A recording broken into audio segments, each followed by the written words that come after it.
Congress just passed a law making XRP legal tender in the United States. The SEC is in full meltdown. The banks are scrambling to integrate Ripple's tech, and analysts are now calling for a 1,000 XRP.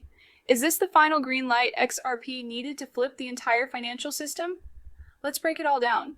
And trust me, this is the video you've been waiting for. In a landmark decision that has stunned the crypto world and rocked Washington, D.C., the United States Congress has officially passed a bipartisan bill recognizing XRP as a legal tender. Yes, you heard that correctly. Ripple's XRP token, once the target of intense scrutiny by the Securities and Exchange Commission, has now been elevated to a position of legal and institutional legitimacy, joining the ranks of fiat currencies and government-sanctioned payment instruments. And this isn't just a symbolic move. This bill, titled the Digital Dollar Integration and Payment Clarity Act, opens the door for XRP to become the default bridge asset in the next generation of America's digital financial infrastructure. This decision didn't come out of nowhere. In fact, its roots go back to mid-2023, when Ripple dramatically increased its presence on Capitol Hill, making strategic moves to influence key policymakers. Reports from public lobbying databases confirm that Ripple Labs spent over $2.1 million in lobbying efforts in 2023 alone, more than Coinbase, Kraken, and Gemini combined. Their target, a bipartisan group of lawmakers who were frustrated with the SEC's chaotic and often contradictory approach to crypto regulation, seeking clarity and consistency. Ripple's lobbyists painted a compelling picture. XRP isn't a speculative token. It's a real utility asset, capable of replacing SWIFT, powering real-time global settlements, and ensuring the U.S. doesn't fall behind in the global race for digital dominance, a crucial aspect in the evolving financial landscape. Their pitch worked. In October 2023, Representative Tom Emmer, a known crypto ally, grilled SEC Chair Gary Gensler in a heated congressional hearing, publicly asking why XRP remained in limbo while the rest of the world, including Japan, Singapore, and the UAE, had already classified it as a digital asset with utility. That clip went viral, sparking a firestorm of debate. And according to insiders, it was that moment that galvanized lawmakers to take direct action. The result, a bill that quietly passed through committees and suddenly surged through the House and Senate with minimal resistance. The final version of the bill, which passed 68 to 30 in the Senate and 294 to 138 in the House, includes Section 5.1, which explicitly designates XRP as a legal, functional, and recognized settlement instrument for both public and private debt under U.S. jurisdiction. That's legal speak for XRP is now legal tender. But it gets better and weirder. A leaked draft of the bill from an insider on Capitol Hill revealed even more explosive details that didn't make it into the public press release. This document sheds light on the hidden agendas and the intricate planning behind the scenes. According to this draft, the U.S. Treasury is being directed to begin a pilot program exploring Ripple's XRP ledger as the backbone of a federal payment settlement system, one that could eventually integrate with the Federal Reserve's FedNow system. This could revolutionize how financial transactions are handled at the federal level. This pilot will reportedly test the feasibility of XRP in processing real-time interbank settlements, cross-border payments, and even federal payroll distributions.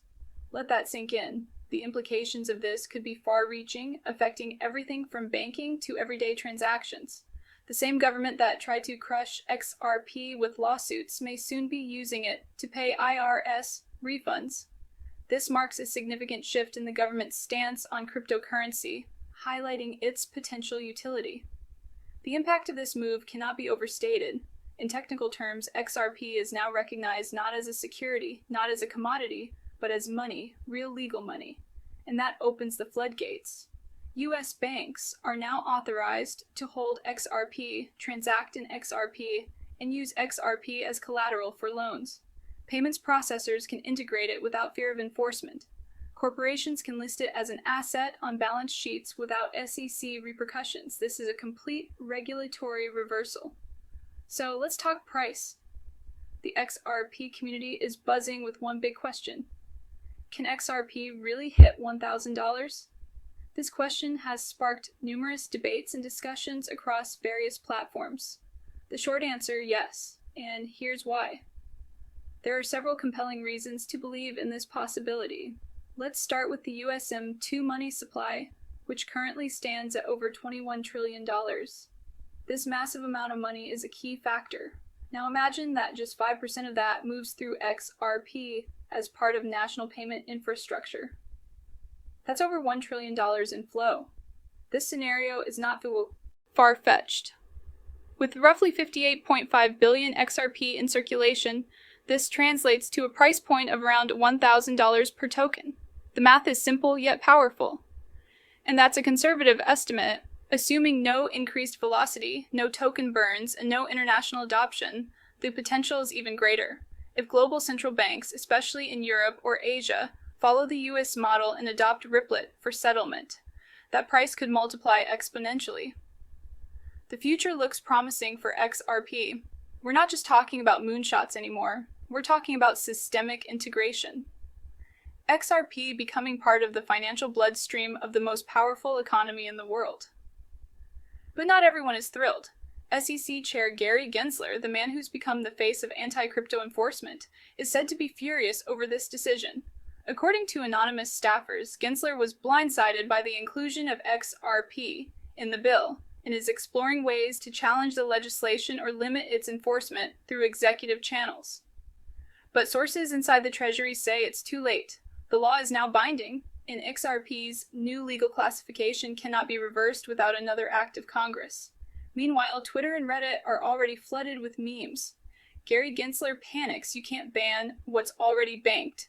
And the now iconic from security to settlement king, banks aren't waiting around. Institutions like Wells Fargo, Bank of America, and JP Morgan are reportedly creating internal XRP working groups to explore integration with core services. Crypto exchanges are rushing to list XRP in additional fiat pairs, and some DeFi protocols are announcing plans to wrap XRP for Ethereum and Solana compatibility. This isn't just a bull run, this is a financial revolution. So what should you do? If you're already holding XRP, congratulations. You may have just witnessed the start of the biggest shift in crypto history. If you're still on the sidelines, understand this. The days of XRP being a fringe asset are over. It's now legal tender, and it's federally recognized, it's bank ready, and the price action could reflect that at warp speed. This is your final warning before liftoff. That's it for today's video. And if you've been holding XRP through the ups, downs, lawsuits, and FUD, this moment is for you. Make sure you smash that like button, subscribe, and turn on notifications because we're going to be tracking every development from Congress, Ripple, and the banks. This isn't just news, it's the dawn of a new era in finance, and we're just getting started.